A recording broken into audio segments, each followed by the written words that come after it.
The sound of sizzling electricity crackled through the cool spring air, followed by a bone-chilling scream that pierced the peaceful afternoon. Ava's small, trembling body jerked violently in her wheelchair, her arms flailing as her painted flower pot shattered on the pavement beside her.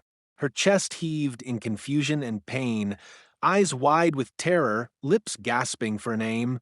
Her father's, but her voice came out in a whimper. "Ava!" Ethan's cry shattered through the stunned silence of the cul-de-sac. He pushed through the gathering crowd, shoving past neighbors holding half-eaten cupcakes and paper plates of barbecue, their faces frozen in disbelief. The music, the HOA anthem, playing proudly on the loudspeakers, continued like a grim parody in the background, as if mocking what had just occurred. And there she stood, Karen Whitmore, president of the Oakshade Estates HOA, her face twisted in a smug cocktail of righteousness and rage. The yellow stun gun still trembled slightly in her hand. Her eyes didn't even blink. She disrespected the anthem. She muttered coldly, loud enough for everyone to hear. "No one disrespects the anthem in my neighborhood." Ethan dropped to his knees beside Ava, cradling her like she was porcelain. "She's 12, Karen. She's disabled. She has a spinal injury." His voice cracked with a mix of horror and fury. Ava whimpered again, clinging to his shirt, her eyes dazed but pleading. Karen crossed her arms. "Then maybe you should have taught her how to show some respect. I gave you warnings. 3 of them. Don't act like this is a surprise." Somewhere, someone finally had the sense to call 911. Sirens howled faintly in the distance, growing louder with each second, while the rest of the neighborhood remained rooted to the spot, silent, as if waiting to be told what to think. Ethan looked up, eyes blazing. "You tossed a child over a song, Karen." Karen didn't flinch. "Over a principle, Ethan. There are rules for a reason." She was sitting during the anthem. "We stand here. That's the rule. If you let one person break it, everyone thinks they can." Ava coughed, her head falling back against a chair. Ethan's voice cracked as he yelled for help again. "She's going into shock." Still, no one moved. No one dared touch Karen. Not yet. Then, finally, the sirens arrived. A police cruiser screeched to a halt. EMTs rushed to Ava, while officers stepped in to separate Ethan and Karen. Flashing lights bathed the pristine, HOA-approved homes in red and blue. Neighbors whispered. Phones were out. Someone was live-streaming. As the stretcher rolled toward the ambulance, Ava's little hand reached for her father. Ethan gripped it like a lifeline. She looked up at him and whispered, "I just wanted to plant flowers." That's when Ethan knew. This wasn't just a misunderstanding. It was war. But how did it come to this? How could a simple child's act of sitting quietly, for health, not rebellion, end in sirens, screams, and national headlines? What drove a woman to value her HOA anthem more than a little girl's life? And what secrets was this neighborhood really hiding? This is where it all began. Just a few months before the sirens and screams shattered their world, Ethan Bell stood at the edge of a manicured lawn, watching the moving truck back into the driveway of their new home. It was a warm afternoon in Oakshade Estates, the kind of upscale suburban neighborhood that advertised peace, family, and well-ordered beauty. Birds chirped on schedule, lawns were clipped to precise symmetry, and American flags fluttered every few houses like badges of conformity. It was exactly what Ethan thought he needed, what Ava needed. After losing his wife in a house fire he couldn't save, the one time his hands, trained to rescue, had failed him, Ethan left the fire department for good. It wasn't the flames that broke him. It was Ava's silence after the accident. She had been trapped under falling debris. He saved her, but her spinal cord hadn't survived the crush. From that day forward, she was wheelchair-bound. Only 12, she had already weathered more pain than most adults could comprehend. Ethan carried his guilt like a second spine, one bent with invisible weight. Oakshade was supposed to be a new beginning, a fresh place where Ava could safely grow. Her doctors recommended peace, structure, and routine, exactly the 3 things Oakshade advertised on its welcome brochure. The HOA newsletter even bragged about military precision meets American values. Ethan didn't mind rules. He lived a life of them. If anything, he hoped the order might bring some calm to his chaotic heart. The first few weeks were promising. Ava took to her new room quickly, choosing the corner where the morning light hit best for her easel and canvas. She painted flowers, mostly bright, swirling blooms with impossible colors. Her therapist said it was a good sign, expressing joy. When she wasn't painting, she worked on her tiny garden patch in the front yard, a small square near the porch where she planted wildflowers and painted the edges of the garden bed with smiley faces and rainbow stripes. Neighbors smiled at first. Some even waved. But soon came the first reminder. A folded paper in their mailbox, stamped with the HOA logo, a golden eagle perched over the acronym in bold serif font. Unauthorized colors on garden border. Please repaint edges to HOA-approved beige by Friday. Ethan chuckled and showed Ava. Looks like we live in a town that hates rainbows. Ava smiled. Can we plant sunflowers instead? The next letter was about the flower types. The next, about the height of her garden gnome. Each one more clinical, more demanding, more personal. And behind every letter was Karen Whitmore. She was a tall woman with iron gray hair, always tucked tightly in a bun, and a voice that never wavered. She introduced herself within days of their arrival. "Welcome to Oakshade," she said, clipboard in hand. "I'm Karen, HOA president, retired military wife. My husband may have left the Marines, but I didn't leave the mission." She gave Ethan a firm handshake and Ava a once-over, not with malice, but with that strained smile people use when they don't know how to address disability. Karen made it a point to mention the rules. This community stands on discipline. We rise for the anthem. We trim by regulation. We protect our values because they protect us. Ethan nodded. "I'm all for structure. Just looking to raise my daughter in peace." Karen's lips tightened into a smile that didn't quite reach her eyes. "Peace only exists when there's no exception to the rule, Mr. Bell. Just a friendly reminder." To her, everything was a matter of enforcement. Flags must be displayed on federal holidays. All lawn furniture must be HOA approved. No sidewalk chalk. No unregistered guests in the community pool. And most importantly, during the monthly HOA gatherings, every resident must stand at full attention when the Oakshade anthem played, a bizarre tradition Karen claimed unified the community after September 11th. Ethan thought it was overkill. Ava, too young to fully understand, simply listened quietly during these events, often sitting with her hands folded respectfully in her lap.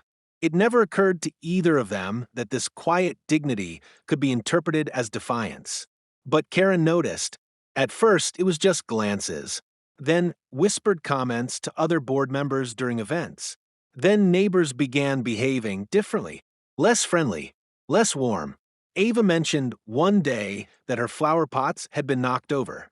Another time, her wheelchair tires were deflated overnight. Ethan patched everything without a fuss, not wanting Ava to feel the ugliness that seemed to bloom beneath the HOA's neat surface. Still, Ava held her joy. She painted more. Her latest piece showed their garden glowing under a sun that smiled with Ava's initials in the corner. She gave it to Ethan on a Sunday morning. "For your room," she whispered, "so you can remember color when it's gray." That evening, Karen showed up at the doorstep again, another violation letter in hand. This one said, "Failure to adhere to HOA Anthem protocol. Child observed not standing. Considered disrespectful under Clause 4.1 of Community Unity Guidelines." Ethan blinked. "She's in a wheelchair, Karen." Karen replied flatly, "No exceptions. We all show respect in our own way. If she can't stand, then maybe she doesn't belong out during the anthem." That night, Ethan stared at Ava's painting for a long time. His fists clenched, his breath shallow. He had lost his wife. He would not lose Ava's smile to this place. But what he didn't know then, what no parent ever expects, was that things were about to spiral beyond control. That in a neighborhood built on rules and appearances, the cruelest weapon wasn't a gun or a knife. It was power, and Karen had plenty of it. The first real clash came on a sunny Saturday morning during the HOA's monthly unity ceremony. These ceremonies were strange rituals Karen had introduced, a mix of barbecue, forced smiles, and what she called a recentering of communal pride. Loudspeakers were rolled out, folding chairs arranged in exact rows. The final moment of each event was always the same. Everyone stood, hands on hearts, as the Oakshade anthem blared from old speakers. An overly dramatic track Karen claimed her late husband composed during his military service. This time, Ava wheeled herself to the edge of the gathering. She wore a flower crown and had painted little bluebirds on her jeans. She smiled at the few kids who dared to smile back, though most had learned from their parents to avoid the bells. Ethan stood beside her, arms folded, watching the ceremony with polite detachment. When the anthem began, a hush fell over the gathering. Everyone stood, everyone but Ava. She simply bowed her head. Hands together, eyes closed, a quiet, heartfelt gesture that no decent human being would question, unless that human being was Karen Whitmore. From across the lawn, Karen's eyes locked on Ava like a hawk spotting a mouse. Her face darkened instantly. After the anthem, she marched straight toward them, ignoring greetings, brushing past a toddler who reached for her flag pin. "I thought we had this discussion already, Ethan," she said, loud enough for the people nearby to hear. Ethan calmly turned to face her. "We did. And I told you, Ava is showing respect in her way." Karen's voice was icy. "Respect looks like everyone else. We stand in Oakshade. That's how unity works." Ethan glanced down at Ava, who shrank slightly in her chair. "She can't stand, Karen. She's in a wheelchair." Karen took a step closer. "Then maybe she shouldn't be here during the anthem. Maybe you both shouldn't. We don't make exceptions in Oakshade. Exceptions breed disunity." Ethan's jaw tightened. "You want her to hide during the anthem? You want her to disappear to make you feel comfortable?" Karen's smile was stiff, rehearsed. "I want order, Mr. Bell. This is a community. We operate as one. And if one family feels they're above protocol, well, that's how rot begins." Neighbors watched silently from picnic tables. Some averted their eyes. Others looked away with shame. Not one spoke up. Ava tugged at Ethan's sleeve. "Let's go home, Dad." He nodded. "We're done here." But they weren't. The next morning, Ethan found a violation notice literally nailed, to his front door. Repeated anthem defiance. Final warning. Immediate compliance required. He tore it off and went straight to the HOA office, a room in Karen's garage made to look like a military base, maps, flags, surveillance monitors from the community CCTV. She wasn't there, but her assistant, a reedy man named Paul, handed him a packet. "These are your corrective options," Paul said with a nasal tone. "Mandatory apology letter from Ava. Attendance at the next ceremony. Or a $500 fine. Per occurrence." Ethan nearly laughed. "You want a 12-year-old to apologize for not standing up in a chair she can't stand up from?" "Community guidelines." Paul replied blandly. "We don't make exceptions." Ethan filed a complaint with the city. It went nowhere. The HOA had full autonomy over internal enforcement. His lawyer said unless physical harm occurred, the board had the right to enforce behavioral codes. Ava stopped painting. She stayed indoors. Her flower garden began to wilt from neglect. One day, she asked quietly, "Am I doing something wrong, Dad?" Ethan's heart cracked. "No, baby. You're doing everything right. They're the ones who are broken." Karen escalated the campaign. She fined them for Ava's wheelchair tracks being too wide on the sidewalk. She removed the garden entirely, citing non-compliant flora. She sent a public letter to every home titled, "Why Patriotism Matters," referencing certain families who disrespected community values. The neighborhood began to feel like a prison. The final blow came when Ethan received notice that the HOA was filing a lien on his house for unpaid fines totaling over $3,000, all stemming from anthem violations. He stormed to the HOA office, Ava's photo in hand, and slammed it on Karen's desk. "She's a child," he said through gritted teeth. "She lost her ability to walk, saving her mother from a fire. And you're punishing her because she can't salute your song?" Karen didn't flinch. "Rules are rules. You want sympathy? This isn't a charity. Mr. Bell, this is a community. Ethan left without another word. But in that moment, something shifted inside him. The quiet man who once thought he could outlast cruelty with silence began to understand this wasn't a misunderstanding. It was a war, and it had just begun. The days that followed were unlike anything Ethan had ever experienced, not in the heat of fire rescues, not in the halls of grief, not even during the early days of Ava's recovery. This was a different kind of heat. Slow, insidious, a fire lit beneath your life that burned everything quietly from underneath. The fines escalated, the violation notices multiplied, but worse than the paper trail was the psychological warfare. Karen wasn't just enforcing rules anymore. She was orchestrating a campaign of quiet exile. She turned the community, once merely passive, into an audience, into participants. Children at Ava's bus stop suddenly avoided her.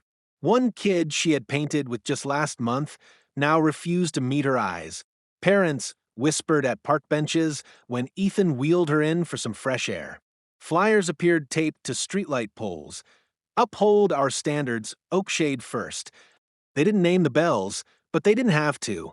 Everyone knew. Everyone had been watching. Ava began to ask fewer questions. That worried Ethan more than anything. One morning she simply said, "Can we go back to the old apartment, Dad?" He knelt beside her. "You hated the old apartment. I hate being the reason everyone's mad," she whispered. Ethan wrapped his arms around her, breathing in the scent of her shampoo. He wanted to say something profound, something to convince her that the world wasn't always like this. But the words stuck in his throat, dry and useless. The garden was gone. HOA landscapers came without warning, tore out every plant, dumped the painted stones in a trash bin, and left a bill for unauthorized landscaping removal. Ethan took pictures, filed another complaint. No one responded. He installed a security camera above the porch. A week later, he found it shattered on the ground. When he reported it, Paul, the HOA assistant, shrugged. Oakshade discourages unlicensed surveillance. It creates distrust in the neighborhood. The worst moment came on a Tuesday afternoon. Ava was alone on the porch, sketching in her notepad while Ethan cooked lunch. The anthem blared unexpectedly from the speakers atop the HOA community post. Karen had added a new daily ritual, 2 p.m. anthem plays, claiming it was to reinforce unity after recent disruptions. Ethan rushed out when he heard yelling. Karen was standing at the edge of the porch, pointing at Ava. "Why aren't you inside if you're not going to stand?" Ava didn't respond. She looked frozen. "I'm talking to you, young lady," Karen snapped. Ethan nearly knocked the door off its hinges. "You don't talk to my daughter like that." Karen glared at him. "Then control your household, Mr. Bell." He stood between them. "Leave. Now." Karen didn't budge at first, then finally turned with a smirk. "Some of us still respect discipline. You wouldn't know what that means anymore." That night, Ethan filed a restraining order. The court clerk looked surprised. "Against your HOA president," she said. "She harasses my disabled daughter," Ethan replied. "Daily." "It might take a while," the clerk said. "HOAs are tricky." A few days later, the mail brought something even more surreal, a petition. Titled Request for Removal of the Bell Family Due to Disharmonious Conduct, it was signed by over a dozen residents. Some were neighbors Ethan had waved to. Some were parents of Ava's classmates. Some, heartbreakingly, were people who had once offered condolences about his wife. Ethan sat on the porch holding the paper for a long time, fists tight, jaw clenched. He wasn't just fighting Karen anymore. He was fighting the entire system she had built. Ava's teacher reached out next. Mrs. Hathaway. Kind eyes. Soft voice. She had always supported Ava. She asked for a meeting. "I just wanted you to know," she said gently, that the HOA reached out to the school board. They're pushing for Ava to be removed from the annual art showcase. Ethan blinked. "Why?" "They say her behavior sets a poor example. They're calling her disruptive." Ethan exhaled, like someone punched him in the ribs. "She's 12. I know," the teacher said, visibly shaken. "And I'm fighting it. But this is getting bigger than the school." Karen wasn't stopping. In fact, she was preparing something. One evening, Ethan caught Paul outside, speaking to someone in hushed tones while handing over a folded paper. When Paul noticed Ethan, he walked off quickly. The next morning, every neighbor received a notice for a mandatory emergency HOA session. The flyer read, "Oakshade stands united. We cannot tolerate subversion masked as victimhood. Attendance required. Guests not welcome." That's when Ethan understood what was happening. Karen wasn't just enforcing rules anymore. She was setting the stage. That night, Ava wheeled herself into the kitchen while Ethan silently read the notice for the 10th time. "Dad," she said softly, "am I broken?" Ethan looked up, stunned. "What?" "They all look at me like I'm not supposed to be here," she whispered. "Like I don't count." His eyes welled with tears. He dropped to his knees, placed his hands on her lap, and said, "Ava, if anything in this world makes sense, it's you. You are the best part of my life. Don't ever let small people make you question that." She smiled faintly, but Ethan could see the weight behind her eyes. She was tired, and that's when he knew. This wasn't just pressure anymore. This was Karen squeezing until something broke. He didn't know it then, but the final ceremony was coming. And this time, Karen wouldn't bring just rules or threats. She'd bring something far more dangerous. She'd bring a weapon. The emergency HOA session was set for Saturday evening, the kind of gathering that usually meant a neighborhood potluck or a fence height dispute. But this one felt different from the beginning. There was no barbecue, no balloons, no music. Instead, folding chairs were arranged in military rows beneath the community gazebo. A single flagpole stood at the center, spotlights already positioned to shine on it like a monument. Karen Whitmore stood at the front, flanked by two board members. She wore her signature navy blue suit and pinned a medallion to her lapel, a gold star wrapped in the Oakshade insignia. She clutched a microphone like a weapon. The flyer had stated mandatory attendance, and it showed nearly every family had shown up, though most avoided Ethan's eyes. He and Ava arrived quietly, parking her wheelchair near the back. He had debated not coming, but something told him that if he didn't show up, he'd lose whatever slim grip he still had on the situation. Ava insisted on joining, despite Ethan's concerns. "I need to see this," she said. "I want to know what they really think." As the anthem began, Ethan instinctively looked at Ava. She sat still, her hands resting in her lap, a peaceful expression on her face. Then he noticed Karen staring straight at her, jaw clenched. When the music ended, Karen raised the mic. "Good evening," she said, her voice echoing through the speakers. "Tonight isn't about parties or playgrounds. It's about values. It's about unity. About remembering that we all came to Oakshade for one reason, to build something better." A few heads nodded. Ethan remained still. But lately, she continued, pacing slowly. Something has shifted. One household, just one, has decided that the rules don't apply, that the standards we built this community on are negotiable. She didn't name Ethan. She didn't have to. They say it's about disability, about sympathy. But I ask you, if we let one person bend the rules, what happens next? Where is the line? When do we stop calling it compassion and start calling it chaos? Ethan rose to his feet. "She's 12, Karen. She's in a wheelchair." Karen didn't even flinch, and she's being used as a symbol of rebellion. Gasps echoed around the gazebo. Ava's lip trembled. Ethan's fists clenched. Karen took out a new document. "This is a motion to formally censure the Bell family. They will no longer be allowed at public events. They will be excluded from community privileges until full compliance is demonstrated. And unless fines are paid, a motion for removal will follow." Someone muttered, "This is insane." But no one stood up. No one stopped her. Ethan pushed Ava's chair forward through the crowd. "Enough." Karen narrowed her eyes. "You're out of order, Mr. Bell." "No," he said, voice steady. "You are. You've turned a child into your enemy. You've made power more important than people." Karen stepped down from the stage. "You're defying a lawful order." "I'm defending my daughter." Then it happened. As Karen approached, Ethan saw her hand shift. From her blazer, she pulled out a bright yellow object, a taser. For a moment, time stopped. Someone shouted, Whoa, what are you doing? Karen raised the device. I warned you. I warned her. I warned everyone. Ethan stepped in front of Ava. Don't you dare. Karen's finger hovered over the trigger. She's disrupting the ceremony. She needs to be corrected. The moment broke when a neighbor grabbed Karen's wrist. Are you crazy? He shouted. Karen spun, startled. The taser slipped from her hand and hit the ground. The crackle of electricity echoed. The crowd broke into chaos. Ava sobbed. Ethan scooped her up, yelling for help. A woman dialed 911. Paul tried to disappear behind the crowd. Karen was held back by two board members, shaking, her face a portrait of rage and disbelief. You people don't understand, she screamed. If we don't stand together, everything falls apart. Ethan stared at her, voice low and shaking. You were never building a community, Karen. You were building a cult. Minutes later, police cars arrived. Officers stepped in, separated everyone. EMTs checked Ava, who thankfully had not been physically harmed. But the damage, emotional, psychological, had already sunk deep. Karen was detained. The taser was confiscated.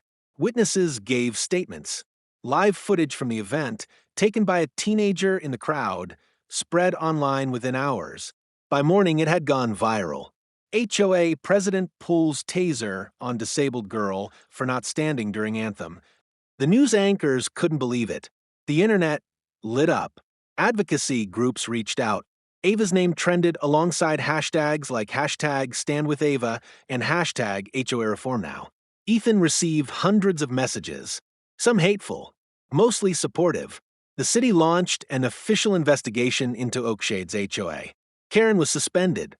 Ethan filed a lawsuit, not just against her, but against the entire board. And this time, people started paying attention. The neighbors who once stayed silent now apologized. The school reversed its decision. Ava was invited to speak at a community youth panel. She accepted, nervously but proudly. And Ethan? He stood beside her. Always. The morning of the final HOA event arrived quiet. But Ethan felt the tension humming in the air before he even opened his eyes. The birds still chirped. The sun still warmed the window panes. But something about the way the silence pressed against his chest told him today wouldn't end like any other. He packed Ava's bag with everything she might need, her inhaler, her sketch pad, a bottle of water, and the small wooden charm she kept in her lap for luck. He hesitated before they left. Are you sure? He asked. Ava looked up from her wheelchair, eyes older than her years. If I don't go, she wins. That was Ava, fragile in body, unbreakable in spirit. The HOA's Unity Day was being held at the Central Park, a wide open green space encircled by identical white gazebos and perfectly trimmed hedges. American flags lined the walking path. Patriotic music floated from speakers. But this wasn't a celebration. This was a warning, and everyone knew it. The moment Ethan and Ava arrived, the crowd parted like they were carrying a virus. Paul, Karen's assistant, stepped forward from the stage area. You're not allowed near the front. Ethan didn't respond. He just wheeled Ava to a quiet spot near the edge of the gathering. Karen Whitmore stood on the stage, draped in a flag-themed shawl. The microphone clicked as she tested it once, then leaned forward. Today, she began, we reclaim our unity. We remind the few who've forgotten that community means sacrifice, that our anthem is sacred, that no one, no matter their story, stands above it. Ava stared straight ahead. Ethan whispered, you don't have to do anything. Just sit. I know. The speakers hissed. The anthem began. It was overly dramatic, drums, horns, lyrics that sounded more like a pledge of obedience than a song of pride. Everyone stood, except Ava. She remained in her chair, head slightly bowed, hands folded in her lap, her silent, dignified way of honoring moment. And that was what broke Karen. From a stage, she saw Ava, saw that tiny act of peaceful defiance. And something in her snapped. Karen stepped down, slowly, deliberately, walking toward them with clipped steps. Her shawl flapped behind her like a cape. People turned. Some stepped aside. Some watched with confusion. Some with curiosity. She stopped in front of Ava and Ethan, her face red with heat. You're mocking us, she hissed. She's sitting, Ethan said, his voice calm but firm. Because she has to. Karen's eyes never left Ava. Everyone else stood. What's her excuse today? She can't walk. She can stand in spirit. She could raise a hand. She could do something. She is, Ethan said. She's showing restraint. That's more than I can say for you. Karen reached into her coat and pulled out the taser. The crowd gasped. A ripple of shocked breath passed through the audience like a wave. Ethan instinctively stepped in front of Ava, arms raised. Karen, stop. She's a defector, Karen snapped. We had unity before she came here. Are you listening to yourself? Ethan shouted. You're talking about a child. Karen raised the taser. I gave you every chance. You refused to learn. Now she'll learn for you. And then she fired. The yellow electrodes crackled and struck Ethan's shoulder as he turned to shield Ava. The pain ripped through him like lightning. His legs buckled. He fell hard, but managed to twist his body so that Ava didn't get hit. Ava screamed. It was raw, the sound of a child who'd seen too much already and had finally broken. People rushed forward. The crowd turned, from silent witnesses to horrified citizens. One woman tackled Karen from behind, knocking the taser from her hand. It clattered against the cement like a symbol of everything she had destroyed. Call 911, someone shouted. Another yelled. She just tossed a disabled kid. Police arrived within minutes, though for Ethan, it felt like a lifetime. He was conscious barely, and still shielding Ava with one arm. His breathing was ragged, his face slick with sweat and fear. Karen was restrained by two officers. She screamed. I was enforcing order. They were the ones breaking the law.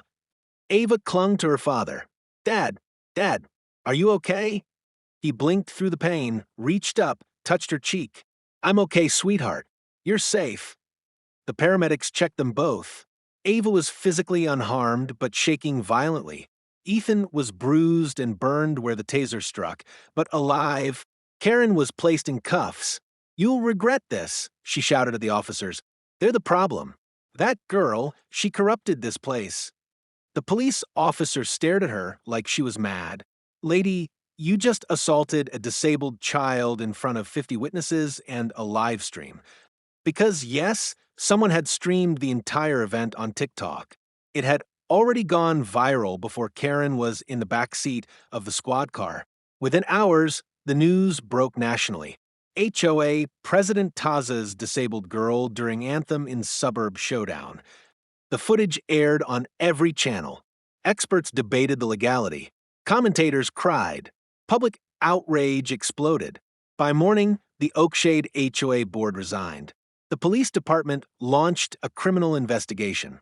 Ethan and Ava were interviewed by news stations. Advocacy groups offered to cover legal fees. Celebrities tweeted their support. Ava received handwritten letters from children across the country. One letter said, "You didn't stand, but you stood for all of us." Ethan sat beside Ava on their porch that night, his arm wrapped in gauze. Her head rested on his shoulder. "I'm sorry," he whispered. "Why?" she asked. "Because I couldn't stop her in time." She shook her head, gently. "You did. You always do." He kissed her forehead. "No one will ever hurt you again. I promise." And for the first time in months, Ava smiled. Not because the storm was over, but because she had finally shown the world that even the smallest voices, when pushed too far, can roar like thunder. In the days following the incident, the world around Ethan and Ava changed faster than they could process. Their quiet cul-de-sac, once a pressure cooker of silent stares and HOA gossip, had become the epicenter of national outrage. The footage of Karen Whitmore tossing a disabled child during a patriotic anthem spread like wildfire. It aired on every major network. Clips flooded TikTok, Twitter, and YouTube with titles like Karen Goes Too Far, HOA, or Hate Group, and the Anthem Attack, Justice for Ava. For the first time since they had moved to Oakshade, Ethan didn't feel alone. Reporters lined the sidewalk outside their house for days. Some respectful, others shoving mics into Ethan's face, while Ava tried to paint quietly on the porch. Ethan had to put up a small wooden sign Ava made. "Please, let us breathe." Thank you. But help came too. A civil rights law firm from D.C. offered to represent them pro bono. A disability rights organization launched a GoFundMe to help with therapy and relocation costs. Within 48 hours, it crossed $500,000. Celebrities tweeted about Ava, a famous actress wrote, "I don't know you, but I'm proud of you. You stood taller sitting down than most people ever will." A senator called for federal investigation into HOA abuse across the country. Ava's name made it to the floor of Congress. Ethan was overwhelmed. He hadn't asked for any of it. All he wanted was a quiet life for his daughter. Now she was a symbol, a lightning rod for justice. And yet, Ava remained Ava. She didn't gloat. She didn't rage. She just asked one night, while they sat under a quiet moon on their porch, "Do I have to speak to the news people forever?" Ethan chuckled, his eyes tired. "Only if you want a baby. Only if you feel ready." She nodded slowly. "I want to say something. Just one thing." And so she did. A week later, standing at the same gazebo where Karen had made her infamous speech, Ava took the microphone. Her voice trembled at first, but it grew stronger with each word. "I didn't sit because I hate the anthem. I sat because I can't stand. But I listened. I felt it in my heart.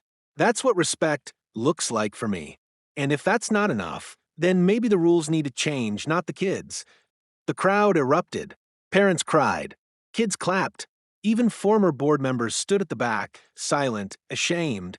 Karen, meanwhile, faced formal charges: assault with a deadly weapon, child endangerment, harassment, and civil rights violations. Her mugshot was plastered across the internet. Her face a mixture of disbelief and rage. She had become the latest cautionary tale in a long line of power-hungry suburban tyrants. In her defense hearing, Karen claimed, "I did what I believed was right for my community." To which the judge responded, "Your belief nearly killed a child." Karen was denied bail. Her lawyer filed a plea bargain. Ethan and Ava didn't attend the sentencing. They didn't need to. Justice, for once, was unfolding without them having screamed for it. But it wasn't just legal victory they needed. Ava's trauma ran deeper than bruises. Ethan watched her flinch when the doorbell rang. He saw how she avoided open spaces now, always scanning for threats. So he enrolled her in an art therapy program. She began painting again, but the sunflowers had thorns now. Her skies were darker.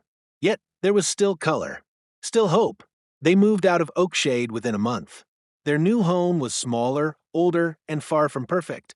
But there were no rules about flags, no Anthem schedules, no Karen Whitmore.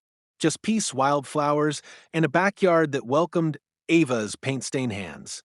The first thing they did after unpacking was plant a new garden. Ava placed one stone at the center, painted blue and gold with the words, "We stood, and we bloomed." Ethan crouched beside her, running a hand through the soil. "Think anyone will complain about our garden this time?" She grinned. "They can try. I have fans now." He laughed, a real laugh, the kind he hadn't heard from himself in months. And so life began again, not with headlines or hashtags, but with sunlight, with silence, with the peace Ava had earned. 3 months had passed since Ava last saw the inside of Oakshade Estates. The neighborhood that once promised safety and harmony had collapsed under its own weight. Homeowners resigned from the board, fines were overturned, and Karen Whitmore's name was scrubbed from the HOA's website like she never existed. But for Ethan and Ava, that place was never just a community, it was a battlefield. And now, far from its trimmed hedges and suffocating rules, they were finally breathing again. Ava's story had sparked national conversations. Several states passed legislation to regulate HOA powers more strictly, especially in cases involving children and people with disabilities. Civil rights organizations hailed her as a quiet icon of resistance. Schools began using her story in discussions about bullying, ableism, and civic courage. Yet Ava remained humble. She still painted her flowers, now a little bolder, more abstract, and spent her evenings drawing comic strips where the villains were defeated not by fists, but by truth. She liked her new school. She made real friends. No one flinched when she wheeled into class. No one questioned her silence during morning pledges. In fact, most joined her now. Ethan, too, was healing. The weight in his chest no longer felt like fire, just memory. He returned to part-time EMT training, quietly guiding a new generation of first responders. Every night, he came home to a house filled with color and laughter, something he once thought he'd never hear again. One evening, as the orange sky spilled across their modest backyard, Ava rolled beside Ethan on the porch swing, holding an envelope. "Dad," she said, "this came for you. From the courthouse." He raised an eyebrow and opened it slowly. His eyes scanned the document, then narrowed. "What is it?" Ava asked. He handed her the paper. At the top, it read, "Notice of Deposition Request, Karen Whitmore v. the State of California." Karen had appealed her conviction. Apparently, her new attorney had filed a claim stating emotional instability due to unresolved trauma, arguing that Karen's actions were misguided, not malicious. Her legal team claimed she had once had a disabled child herself, a son named Andrew, born with severe muscular dystrophy, a child she had quietly placed in a state care facility 2 decades ago and never visited again. Ethan stared out at the horizon. She had a son like Ava? Maybe, Ava said softly. Maybe that's why she hated me. Ethan sighed. Or maybe that's why she hated herself. The twist lingered in the air, heavy but strangely hollow. It didn't excuse Karen, but it explained her. A woman so obsessed with rules and order, she couldn't bear to look at her own pain. So she punished those who reflected it. Ava thought for a moment, then folded the paper and handed it back. "She doesn't get to live in my story anymore," she whispered. "I already wrote the ending." Ethan looked at her, proud, moved. "What's the ending?" She smiled, eyes glistening with a strength no court could ever take from her. The girl didn't stand for the anthem. The world stood for her instead. And with that, the past was sealed. Not forgotten, never forgotten, but repurposed, transformed into something greater. A new flower bloomed in Ava's garden that night, a bright red one, standing taller than the rest. They named it Freedom. If this story moved you, if you believe no child should ever be punished for who they are, if you think power without compassion is just cruelty in disguise, then don't just watch. Stand with Ava. Hit subscribe to join the movement where real stories are told, real voices are heard, and HOA tyranny meets its reckoning. Because here at HOA Denied Access, we don't just expose the problem, we get a name, we give it a face, and we make sure they never get away with it again. Tell us your HOA horror story in the comments. Tap the bell so you don't miss what they don't want you to see. This is your voice. This is HOA Denied Access.